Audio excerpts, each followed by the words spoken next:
I'm Chris, And I'm Kiley. And this is Redefining Resilience, where we explore what it means to build a resilient lifestyle so you can thrive in any and every situation.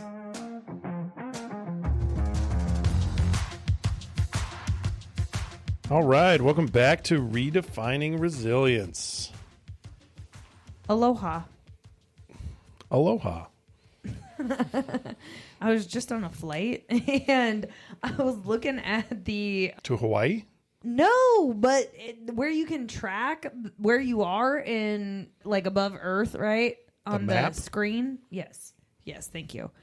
And Hawaii is like so far out in the middle of the ocean, I did not realize.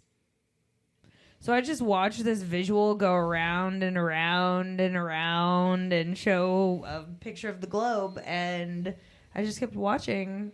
Globe's pretty big. Yeah. A lot of water between us and Hawaii. Yeah. Yeah. Anyway. Yeah. Have you seen the island of Midway? No. It's even smaller. I also saw Guam was out kind of like in the middle of nowhere. It is. My dad lived there for a while. Wow. Anyway, what do you want to talk about today? Today we're going to talk about setting health goals. We're going to cover what they are, long-term versus short-term, and how to implement them into everyday life. All right. We're going to do that because most of the things I hear and information I get is just information. There's no like help in figuring out what the fuck to do with said information. So we're going to go through some basic examples. One I got off of Google. Well, got them both off of Google, but one of them is from calm.com. Is that like the Calm app? Yeah, Calm app. I love that website, by the way. Cool. It's exceptional. And then the other one is from the AI Google supplies. So, which I think is really neat. Every time you Google something now, you get an AI response. Oh, yeah. So They got to keep up with Chat GPT. just filter it. So be aware that whatever comes up on there isn't necessarily like gold. So do you have any questions about what we're about to talk about? I guess where do you want to start? I figured we'd start with some examples of health goals. Okay. Does that make sense? Sure. What you got? We'll start with the calm.com. They had 8 examples of health goals. First one being maintain a nourishing diet. Oh, wow. That's inspiring. Well, the way they explained it was it inspiring? Was it inspiring? No. Was okay. it logical? Yes. Prioritize sleep is the second one.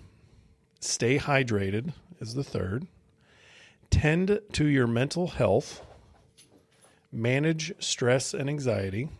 Easier said than done. Well, that's why we're going to dig into this. We have to make the premise first and like the examples first, and then we'll dig into it. Build relationships, be flexible, and take tech breaks. Oh, I agree with that one. Yeah. So if you Google this, your AI response is going to be about 15 items. Some of them don't really make any sense, and some of them are just like healthy diet, and then it'll say healthy diet responses, and then it's too much information to like really do anything with, and it's just like a basic AI wipe of the answer. So, but if you Google top 5 health goals, you get be active daily, drink more water. This one I thought was really fascinating. Be free of dependence. And if you click on that, that's drugs and alcohol and any kind of medication. Okay, my brain did not go there. Yeah, that was pretty cool. My brain went to like, don't need people to take care of you. No, dependence on things, right? Like addiction? Yeah, it's basically addiction. Cut down on sugar. So that was pretty fascinating. And improve flexibility and balance. Yeah, okay. Wow. So we can dig into those a little bit if you want to. We can also go into my personal take on health goals. I think it's better to go into our personal take on health goals. Okay. So because I think the information that you get from the internet is great and it's a jumping off point, but I don't think it's necessarily the best guide. Well, you got to understand that the internet is broad stroke. Yep. AI is the accumulation of all answers and spat back out to you.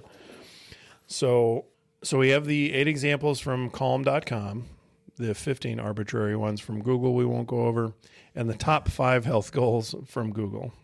Now mine, I mulled over this for quite a while this morning.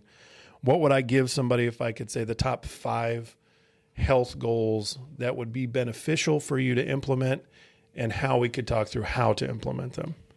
My lifestyle. So we're going to dig into that a little bit. Okay. So nourishing diet, whole foods, red meat, lots of water. If you can have whole foods, red meat, and lots of water, you're going to be doing okay. Yeah. So it's something as a goal that you want in holistically in your body. Sleep is vital. I think it's an 8-hour minimum. I don't care who you are. I hear this all the time. Well, I can get 4 hours and I'll be fine. No. You can get 4 hours, wake back up and go back to work, but are we operating optimally? Right. Elon Musk is unarguably a very optimal human that performs above normal tasks, high-end tasks on a regular basis. Yeah. He says he can't sleep less than 8 hours because he's not optimal. Right. Has to be 8. So if a genius requires 8 hours of sleep, I think the rest of us probably could follow suit. Oh God, I hope so. Like that's kind of a silly argument to me. Yeah. So I put sleep is vital, 8 hours minimum. Prioritize movement. The body is built to move. We have to stress it in order to stay alive, grow, change, and develop. The phrase, if you don't use it, you lose it, that's real. Your body will not keep muscle mass if it's not used consistently because it doesn't need it and it's a drain on its resources. Well, and if you think about it, as I was walking through the airport, I was looking at all the people in the airport and how they were moving. And some of them, like, look at people in wheelchairs. Not that there's anything wrong with people in wheelchairs, but at some point they told themselves, like, hey, I can't walk anymore. And the people that are struggling to walk and don't necessarily do it often are the ones that are telling their brain, hey, we don't have to walk anymore. So it's not something that we need to be able to maintain. Your body is responsive to its environment and the stimulus that you subject it to. Yeah. So if you're not walking on a regular basis, your body is not going to think it needs to walk much. I think a phenomenal social experiment is the airport. Yeah, it is. It is a fascinating realization that Americans are very different than others. I lived in Lithuania for a little while, and when I came home, I remember this and will remember it till I die. I walked out of the gate, walked into the terminal area, and a very large human had a Diet Dr. Pepper or Diet Coke 2-liter under his arm, like attached to his belly, and both hands had a Cinnabon cinnamon roll. How do you even get a 2-liter at the airport? I don't know. So he's got a 2-liter of Diet Coke and 2 Cinnabons.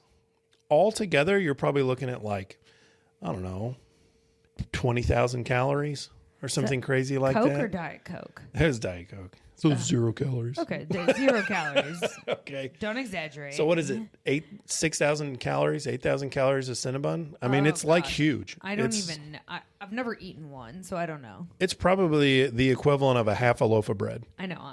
It's crazy. I have never had one. I've also never had a Big Mac. I've had a few Big Macs. I've never had a Whopper. I've had a few Whoppers. I just don't think they're great. Every time I've had them, I'm like, meh. Like, these aren't great. And I love a good cheeseburger. So, like, to convince me that a fast food cheeseburger is going to be the best cheeseburgers you can get, it's false. Yeah, I just don't know. I never had an interest in it. Well, but yeah, airports are definitely like human petri dishes. It's really strange. It's very strange. You get all walks of life at the airport. Wow. So we had nourishing diet, sleep is vital, prioritize movement. This one took up most of my time. I tried to figure out what I could put as like a statement that somebody could utilize. Like, prioritize movement, sleep is vital, nourishing diet. Those make sense in those 2 words. And I put know yourself. So you have to read, spend time alone, learn how you operate, invest time in yourself like you do other things. Because if you don't know how this system operates, you don't know how to interpret the stimulus that it's giving you, how your body is interpreting the world, because you don't even know how it operates. You don't know where the pressure and pain points are. You don't understand your full capability. When you say this is hard, you're basing that on what? Harder than nothing? Yeah, anything's fucking hard then. But like if your capability is really, really heavy, you have a lot of physical capability, mowing the lawn's not really hard. It's just time consuming.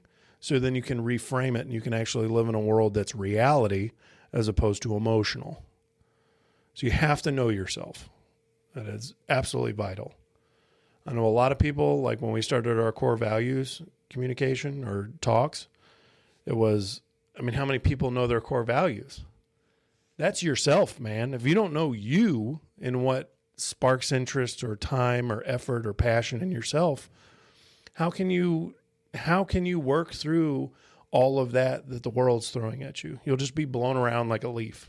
You'll follow whatever's the easiest thing to follow is what you'll follow. And then on the 5th one, I put limit tech altogether. Get what you need to get where you need to go and get rid of the rest. Well, I think it's how you use technology. Yeah. I think you're playing Russian roulette when you open your phone up. Mm-hmm. If you get on social media and if you have opinions on things and then you come across posts or stories that don't align with what you believe or your opinions, yeah, it's going to create an emotional reaction. And when you think about it, the internet is just like a virtual version of reality. So then what we're getting emotional about isn't even rooted in reality. They did a study on what's now X. They think about 80 to 81% of the profiles on X are bots. So let's just say that again. 80 to 81% of the profiles on a platform of social media that causes fucking havoc in people's lives are bots. That's wild. Meaning built to argue with you.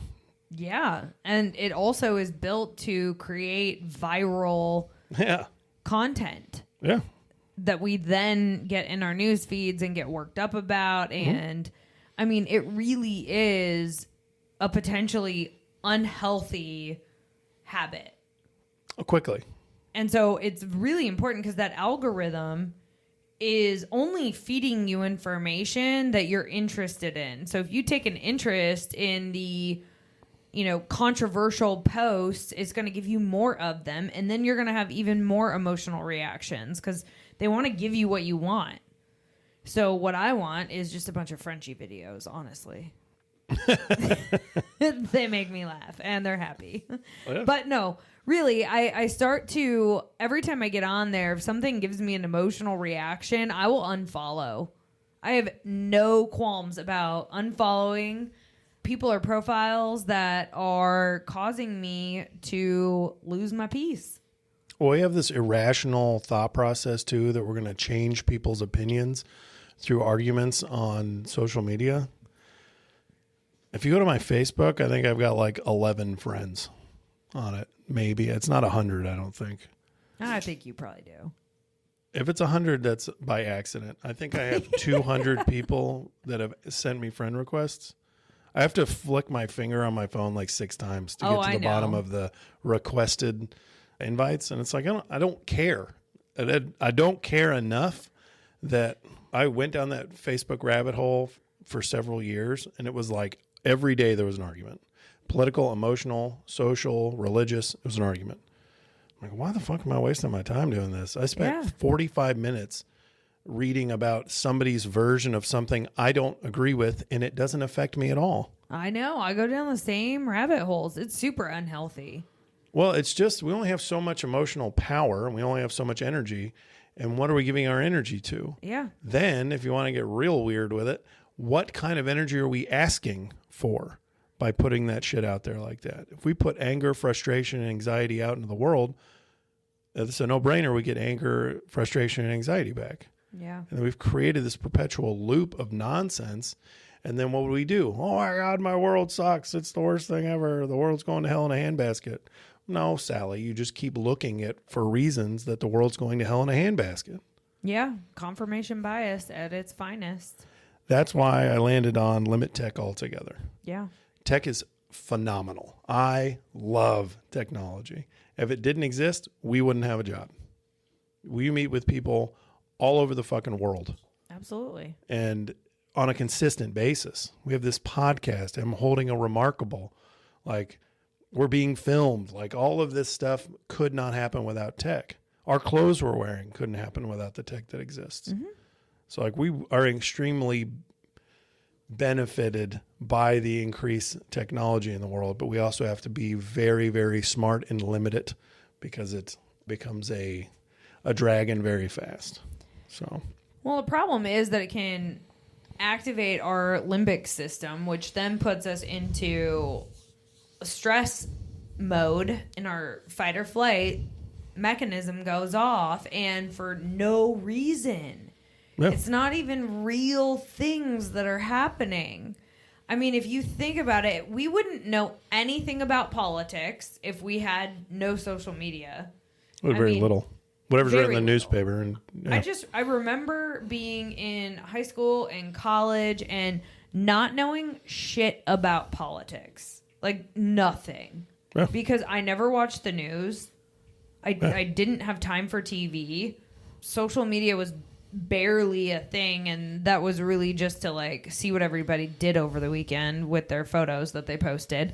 And I don't ever remember having emotions when I got on to a social media profile. And back when, like, MySpace was huge, that was just to, like, comment on people's walls, I think. Was that even a thing? I don't even remember how the platform worked, honestly. It's because it was inconsequential. Yeah, it just wasn't matter. A part of your life. It wasn't huge. Yeah. And, you know, you move people in and out of your top 8, and that's really, like, the coolest thing that you did on there. And then customize your profile with, like, music and colors and stuff, and that was, like, a creative outlet, I guess.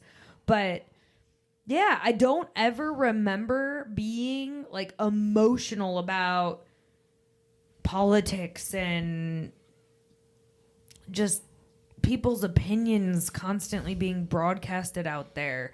Like, it just wasn't a thing 10 years ago, and now it's all we see. When we open up our phones, it's like it's everywhere, and it makes people emotional, and it activates our impulse brain, and it makes us feel like we're being threatened when really there's no actual physical threat. So it's interesting that when we have this conversation, you, me, Google, and Calm.com, and I'm assuming probably most of them, talk about limiting tech. Which is interesting coming from tech platforms. It is, but it doesn't mean that... I mean, heck, our iPhones and, like, Apple Watches will tell you, stand up, go breathe. Yeah, so it's not bad. There's good ways to use it, and there's great things to lean on, but we have to make sure that we don't become obsessive. Yeah. Because it's a very dangerous rabbit hole to go down. So this segues into the difference between long-term and short-term health goals. A long-term health goal would be limit tech. That's a fantastic long-term health goal. Yeah. So the way I defined long-term versus short-term is long-term is building a healthy lifestyle and creating healthy habits. Habits are habitual actions performed consistently without you processing the need to do so. Yeah, they're automatic. Exactly. So we just have to want to make sure we understand the words we're using and what they mean in the context of how we're using them. Sure. You're developing a way of life that promotes and prioritizes healthy activity and personal growth. That's long-term health goals. So if I create some kind of set of goals for myself, I have to say, is this long-term or short-term? Short-term would be losing weight for a wedding, benching X amount of weight, fitting in a specific pair of jeans, liking what you see in the mirror in the next 6 months. Like, it gives a shorter term time frame. Yeah. Achievable within a reasonable amount of time through more drastic action. This is usually the process in which habits are built. So short term creates long term, but short term necessarily isn't long term. Like, I'm not going to stay on a carnivore diet long term. Right. I'm going to stay on a carnivore diet for a year, maybe 2, but not my life. So, right? Like tracking calories in MyFitnessPal would be a short-term thing, because realistically, I don't plan on tracking calories for the rest of forever. And here's the deal. If you started to track calories on MyFitnessPal religiously, what are you doing? Eventually, you're going to have enough knowledge in the knowledge bank and have done it enough that you're going to pick something up and go, I know exactly how many calories are in this, or roundabout to 1 or 2. I know my macro count because I've done it 6,000 fucking times. And I know how this plays into what worked out to be the best diets. I can just use my knowledge bank now through my intentional actions and the habits I've built out of those intentional actions to not need MyFitnessPal anymore. Yeah, it makes perfect sense. Yeah, so your short-term goal of tracking your macros religiously created a long-term goal of a healthy lifestyle. Why do most health goals fail? There's no vision. Do we need to have the long-term goals in order to conquer the short-term goals? Not necessarily. We need to have the long-term vision. There's a difference between long-term goals and long-term vision. So, like, goals are inside of a vision. I want to be a healthy person as a vision, right? Well, there's like a myriad of things you can attach to that would say, like, what is a healthy person? How do I build said healthy person? But the reason why goals fail and like 97 or higher percentage of New Year's resolutions fail is because they're resolutions. It's a solution, a fix to something that's broken. Yeah, but it's not, there's nothing to it. Like, I want to lose 20 pounds next year. Well, Jesus fucking Christ, 20 pounds can be done in a week. Like, it can, but you're giving yourself 365 days of an arbitrary what the fuck. Like, it doesn't matter. If you woke up one day and said, listen, man, I'm really tired of the way I look and the way I feel and how I can't chase my kids around. I need to fix this. What did you do? You created a vision for yourself. You created something that isn't stuck to a goal. Goals are fantastic, but goals are flag posts. That's it. They are not end games. So most of them fail because we have replaced vision with goals. And we say, when I get to benching 400 pounds, I don't know what I'm going to do after that. But I'll get there. And you have all this fervor and excitement and passion and energy. And you get there and you do it. And you're still the same fucking person. And you just have achieved something different, but there's no vision. So there's like, you kind of die off. That's exactly where I was. I don't know. At some point this year, I hit my goal weight and then I was like, okay, now what?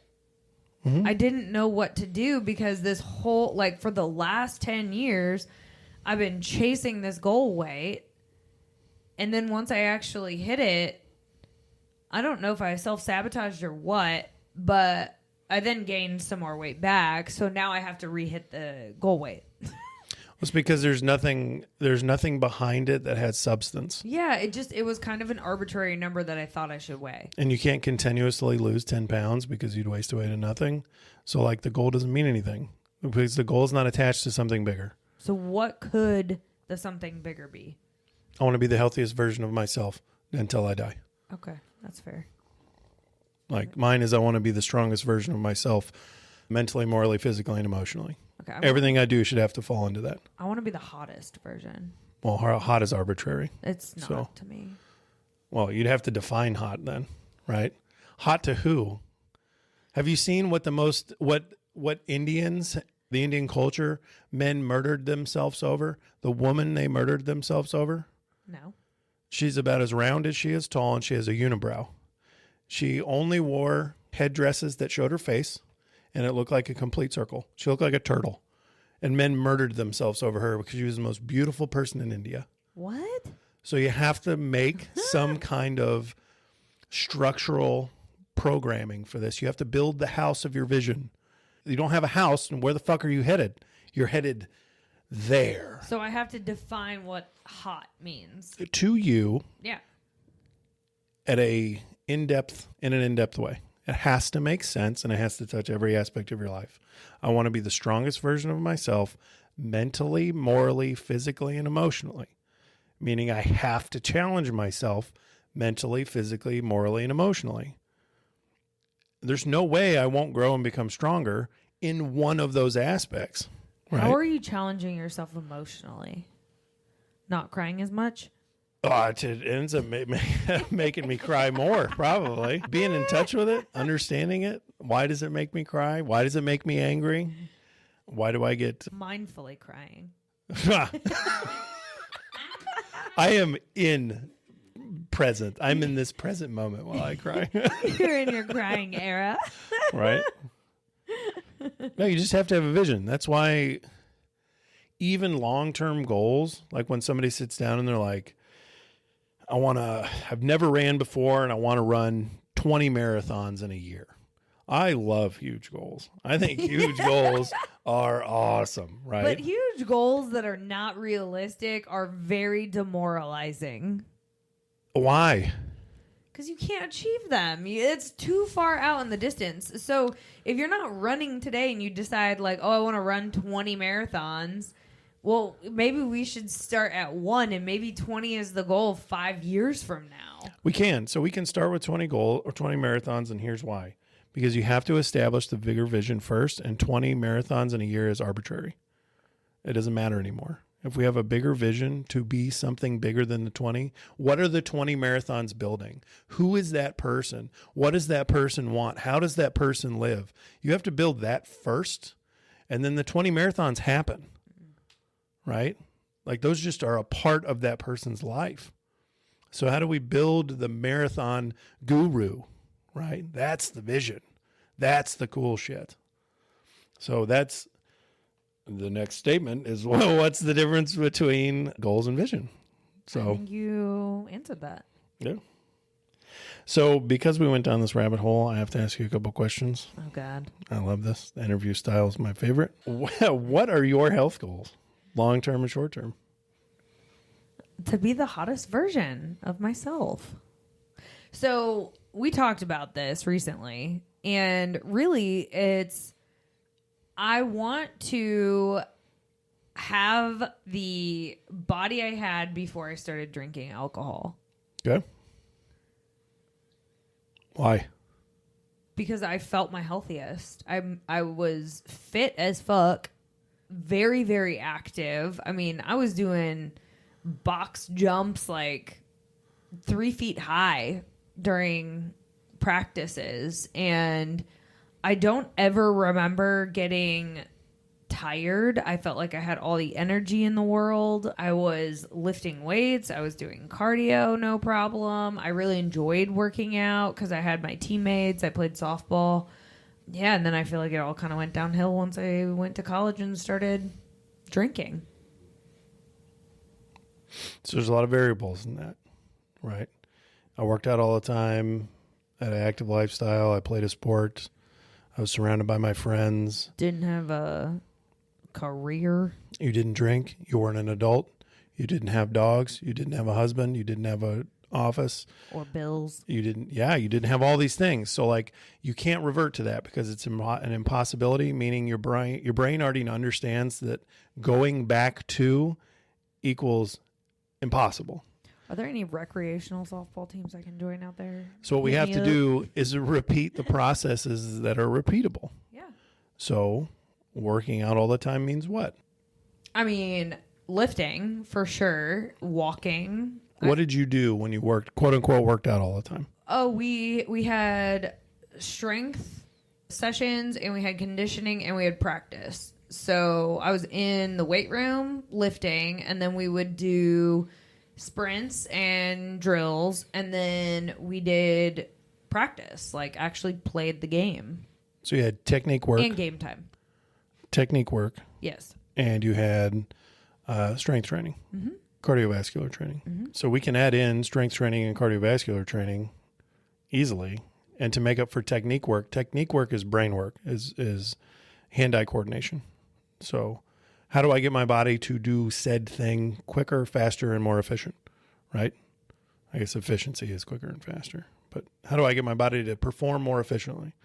Well, that's easy. We can utilize efficiency in the gym. How do I become a better lifter?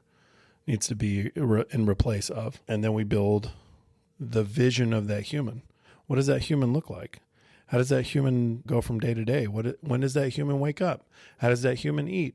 How does that human communicate? What kind of friends do they have? What kind of books do they read? What do they do with their free time? Like, that human has to be so real that you just kind of go from this groove and you just flop right over into it. When I watch strongman videos, I feel like I become a different person because I'm so passionate about that sport that it's like I instantly want to go to the kitchen and start eating. Because I know that the person that is going to be able to do that has to be eating right now because it's free time and that's part of the game. We just have to make the person that you want to be so real and build that house that you understand all of the intricate details. So every time well, I don't want to fold the laundry. Well, I don't want to make the bed. Well, I don't want to, whatever the fuck it is. I don't do those things. I know. But the reason I do them, in the cadence that I do them, is because the person I want to be would do them in that cadence. Do I want to do it? Absolutely not. I really loathe laundry. I am not a fan. But the person I want to marry does. But the person I want to be doesn't live like a slob. So I have to live like that person in order to be the person I want to be. I don't know, like perfect at it, but like that's the thought process. I think you're pretty good at it. So what are we didn't even answer your goals. We just talked about you wanting to be hot. Kind of dug in it a little bit, but what's a short-term goal? Hotter. Okay. Yeah. I don't want to discount.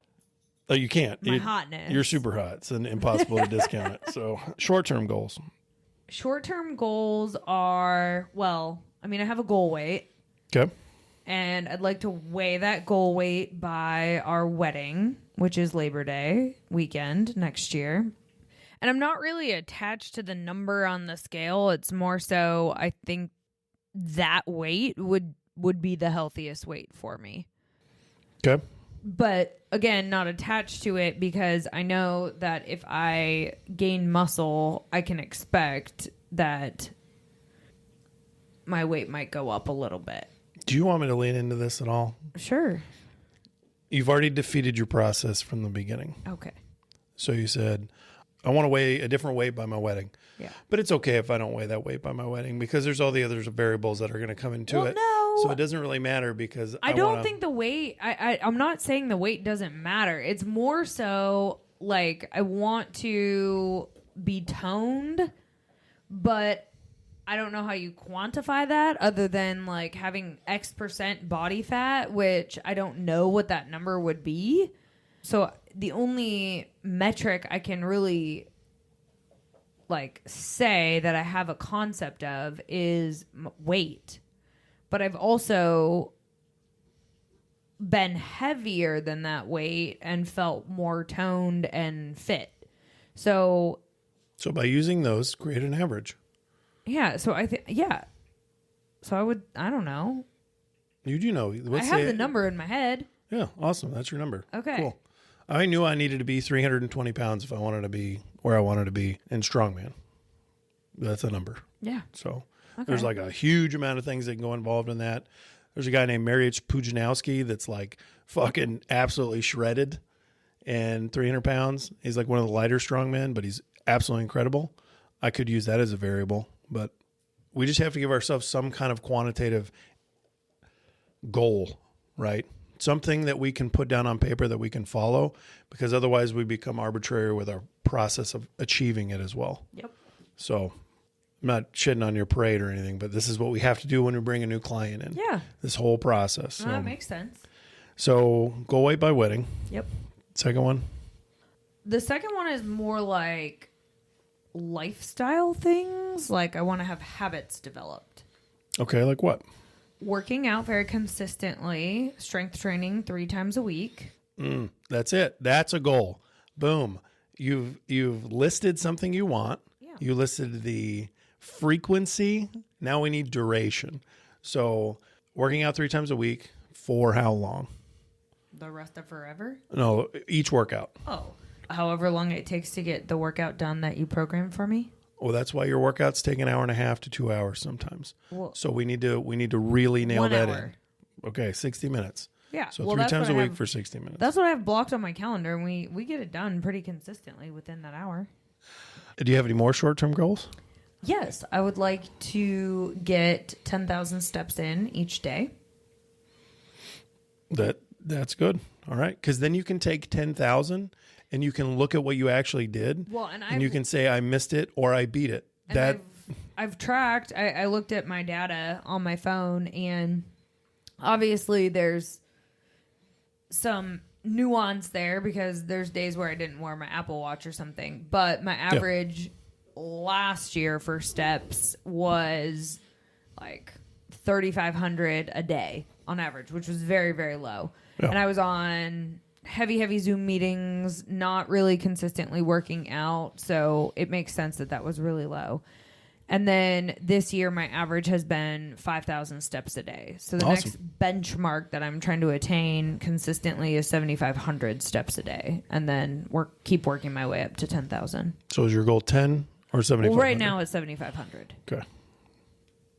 But eventually, the goal is to get to 10,000. Yeah, that's later. All right, so go weight by wedding, work out 3 times a week for 60 minutes each, and 7,500 steps a day. That's awesome. That is exceptional. So those are our short-term goals. What are those short-term goals? If you looked at the person that does those every day, is that the same person you are right now? No. Okay, good. What kind of person does that? An energetic person. Awesome. Mm-hmm. So when we're talking about long-term goals, I want to be an energetic person. Yeah. Cool. All right. So what else is that kind of person? If you're talking to that person, like you and I are talking, tell me about that person. Active, driven. Focused, maybe? Focused, yeah, that's a good one. Disciplined. Active. Healthy. Ooh, good one, yeah. Hot. There it is. There it is. We just built what hot looks like. Yeah. Right? Yeah.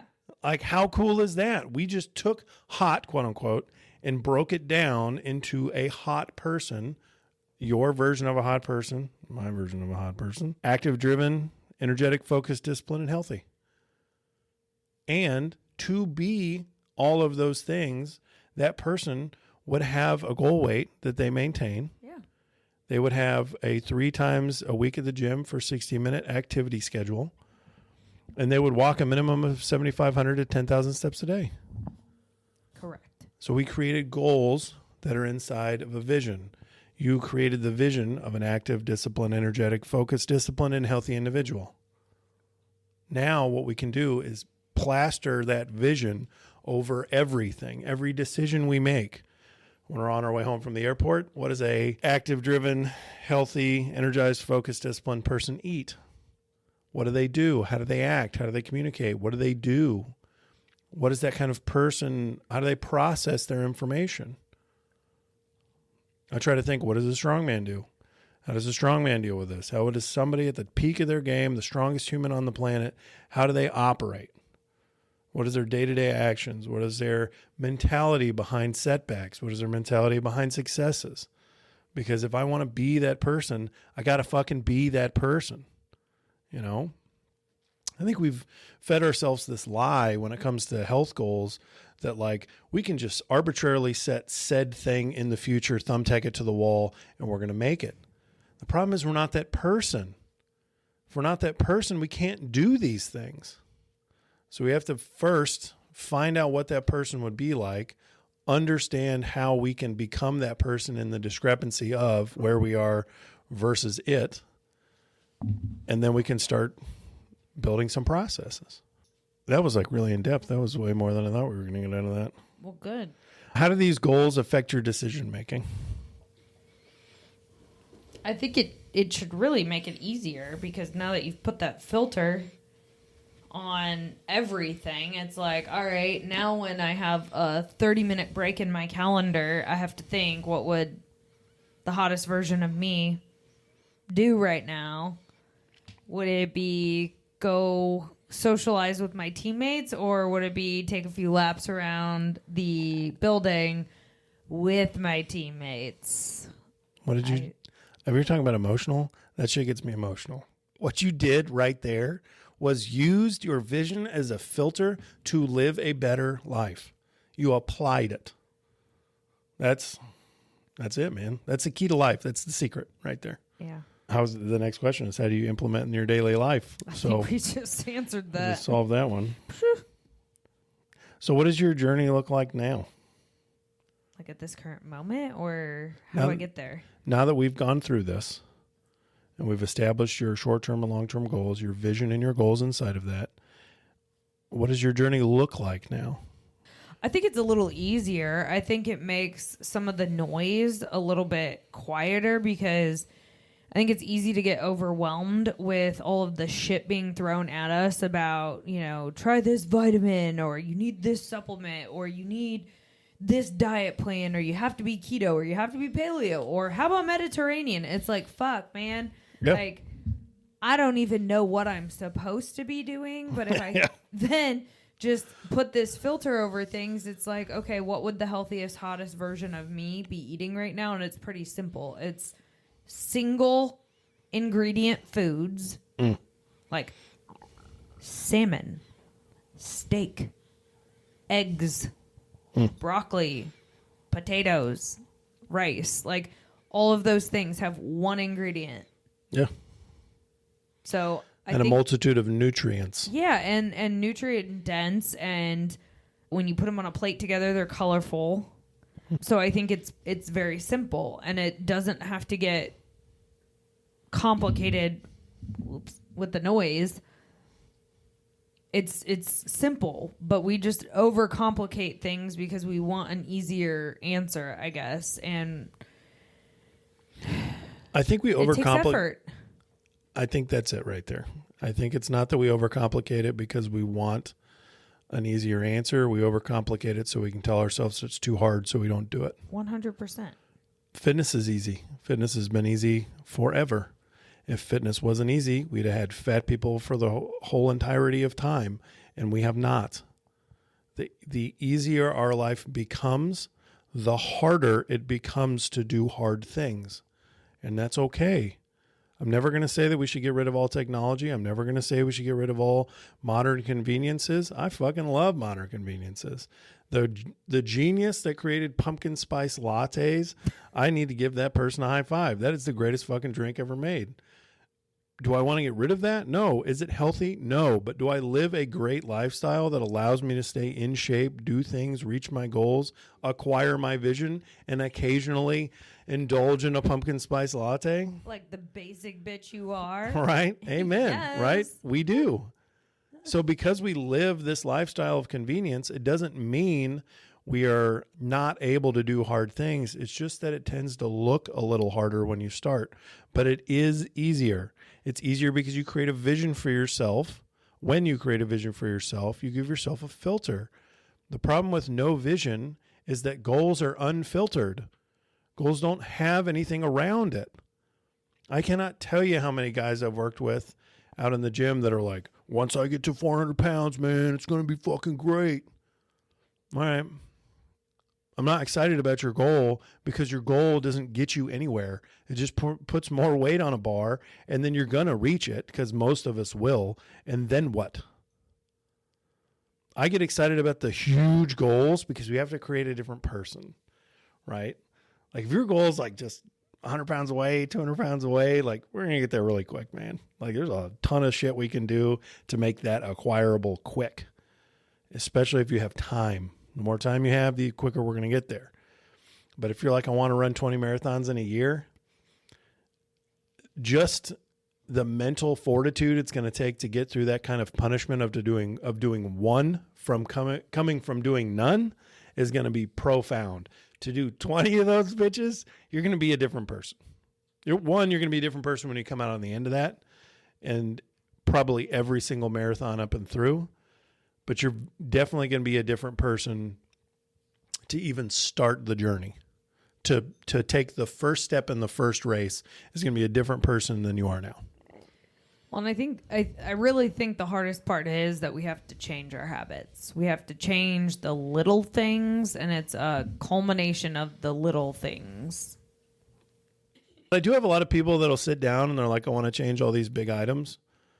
And they focus on the big items and they just ignore the little shit. Yeah, absolutely. So I think that's like the most profound thing with personal development in any aspect. Emotionally, physically, morally, emotionally, all personal development is the little things. And I firmly believe we get caught up in big movements. I want to have 100% change by next week. Woo, woo, woo, woo. You might have a 3% change by next week. Even that or a aggressive. 1% change by next week. Like, let's just fucking slow down. There's 52 weeks in a year, 365 days, 168 hours in a week. Like, there's a lot of time in between that. Like 1,440 minutes in every day. Like, breathe a little bit. It's a lot of time. We can't have 100% change that quick. That takes years and years and years and years. So, well, so you are right. Yes. 100%. Obviously. All the time. That's right. That's the one thing I'll never change. It's unchangeable. Well, on that note, I think we can wrap up here. Yeah. Amen. Thank you for your time, Kiley. Thank you, Christopher. It's been a pleasure. Yes. The pleasure's all yours. It is. It is.